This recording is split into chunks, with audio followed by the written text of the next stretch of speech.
He simply splashed a cup of boiling water on the wall and it immediately began to melt. This led him to conclude that there must be some unspeakable secret behind the wall, so he quickly sent someone to chisel through it. To their surprise, they discovered a large amount of cash hidden inside. It took 30 accountants a full day and night to count it all. But that's not all. He also found countless gold, silver, and jewels concealed within the wall studs and even inside the concrete steps of the house. However, these only accounted for 1/10 of the wealthy man's assets. Next, Jimmy sent people to dig holes in the rich man's backyard, and to their astonishment, they unearthed numerous boxes filled with gold. The wealthy man was horrified by what he saw.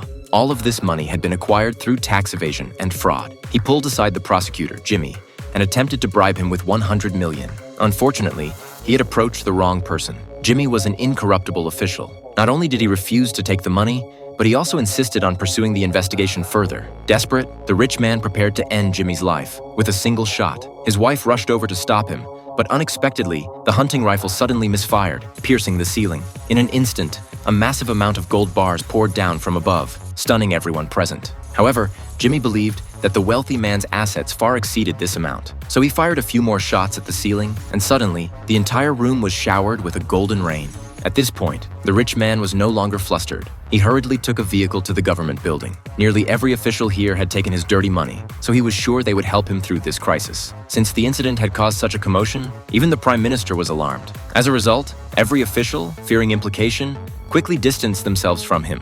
Unable to move the officials, the wealthy man had no choice but to appeal to the civilians. He gave every villager in town $10,000, demanding that they besiege Jimmy. However, at this time, Jimmy was still unaware of the impending danger and continued to seize assets at the rich man's house. After the tireless efforts of hundreds of people over 3 days and nights, the confiscated assets had filled the wealthy man's 3,000 square meter mansion. If measured by weight, these assets amounted to at least 50 tons. But by now, the villagers had also attacked outside. If Jimmy insisted on turning in this dirty money, he would not leave the rich man's mansion alive. Jimmy ordered his subordinates to guard the main gate while he went to call for reinforcements. However, the villagers' assault was far swifter than he had imagined. At this rate, even before the reinforcements arrived, he might already be dead.